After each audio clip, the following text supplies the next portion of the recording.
Selamat datang. Hari ini kita bakal kupas tuntas sebuah buku yang idenya bisa dibilang revolusioner banget. Judulnya Pragmatisme, karya William James. Sebuah buku yang siap mengguncang semua pemahaman kita tentang apa itu kebenaran. Nah, ini dia pertanyaan pembukanya. Gimana kalau ternyata kebenaran dari sebuah ide itu bukan sesuatu yang rumit, tapi sesederhana apa gunanya buat kita? Apa nilai praktisnya dalam hidup kita sehari-hari? Daripada bingung-bingung, ayo langsung kita bahas di Ataraxia Psyche. Hai, sebelumnya jangan lupa untuk klik like, comment, and subscribe ya, agar kamu nggak ketinggalan edukasi penting dari Ataraxia Psyche. Oke, sebelum kita loncat ke solusinya, kita perlu paham dulu nih masalahnya. Biar kita ngerti kenapa ide James ini keren banget, kita harus sedikit kilas balik dan lihat dilema filosofis yang coba dia selesaikan. Coba deh bayangin, kita lagi ada di awal tahun 1900-an. Di saat dunia lagi ngebut-ngebutnya berubah karena sains dan industri, filsafat malah kayak macet, terjebak di perdebatan yang itu-itu aja dan gak ada ujungnya. Nah, di tengah kebuntuan inilah William James muncul. James ini jago banget dalam mendiagnosis masalah. Dia lihat kalau dunia filsafat saat itu pecah jadi dua kubu yang saling bertolak belakang. Kayak perang dingin gitu deh. Di satu sisi ada tim berhati lembut, ini para idealis yang pegangannya prinsip-prinsip abstrak, agama, dan optimisme. Di sisi lain ada tim berpikiran keras. Ini kaum empiris yang cuma percaya sama fakta sains yang keras, yang seringkali bikin mereka jadi pesimis. Keduanya ini bener-bener kayak ngomong pakai bahasa yang beda banget. Terus di tengah pertarungan sengit ini apa yang James lakukan? Apa dia milih salah satu kubu? Tentu tidak. Malah sebaliknya, dia mencoba menciptakan sebuah jalan tengah. Sebuah cara berpikir yang benar-benar baru buat menjembatani jurang di antara keduanya. Dan disinilah letak kejeniusannya. James nggak datang dan bilang, "Hey, aku punya penemuan baru yang belum pernah ada." Enggak. Dia justru bilang, lewat subjudul bukunya, kalau pragmatisme ini sebenarnya cuma nama baru untuk cara berpikir yang lama. Ini adalah cara pandang baru untuk sesuatu yang sebenarnya udah kita lakukan sejak dulu. Berpikir praktis. Jadi, apa sih sebenarnya pragmatisme itu?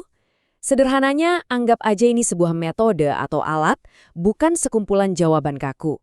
Pragmatisme itu selalu bertanya satu hal. Oke, kalau aku percaya sama ide ini, apa bedanya buat hidupku? Apa efek nyatanya? Itu aja intinya. Nah, ini dia poin kuncinya. Pragmatisme itu menggeser fokus kita.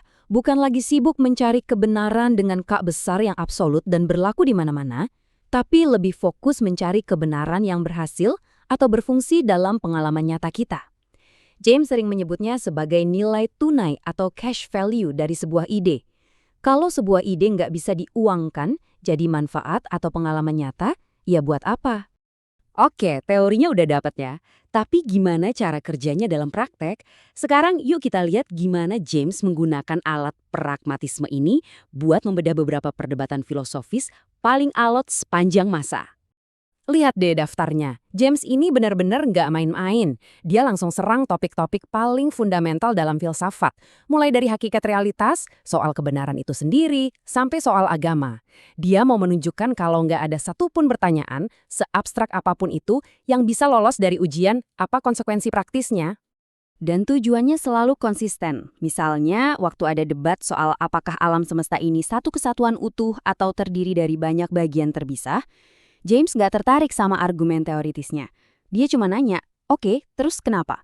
Kalau aku percaya alam semesta itu satu, apa bedanya buat hidupku dibanding kalau aku percaya alam semesta itu banyak? Apa yang akan berubah dari caraku bertindak? Pragmatisme selalu menarik filsafat dari langit untuk turun ke bumi. Dan ini membawa kita ke poin terakhir, yang mungkin adalah hal yang paling penting dari semuanya. Sebenarnya buku ini ditulis untuk siapa sih? Jawabannya bakal ngasih tahu kita apa misi utama dari seorang William James. Jawabannya ada di detail kecil di halaman judul buku ini. Lihat deh, asalnya adalah dari serangkaian kuliah populer. Kata kuncinya, populer. Ini artinya, buku ini dari awal memang tidak dirancang untuk para akademisi di Menara Gading. Buku ini dirancang untuk orang-orang biasa seperti kita. Dan inilah kenapa pragmatisme itu relevan banget buat kita. James percaya kalau filsafat itu bukan cuma permainan intelektual buat ngisi waktu luang. Filsafat adalah alat untuk hidup. Dia ingin kita semua, siapapun kita, bisa pakai cara berpikir kritis ini buat menghadapi tantangan hidup. Intinya, dia ingin kita semua jadi filsuf dalam kehidupan kita masing-masing. Sebagai penutup, mari kita pakai metode pragmatis ini untuk diri kita sendiri. Coba deh, pikirkan satu keyakinan yang paling kamu pegang erat, apapun itu. Sekarang, tanyakan pada diri sendiri. Apa nilai tunai dari keyakinan itu? Perbedaan nyata apa yang keyakinan itu bawa ke dalam hidupmu, ke dalam tindakanmu sehari-hari? Itulah tantangan yang ditinggalkan William James untuk kita semua. Thank you for watching this video. Come back tomorrow to Ataraxia Psyche.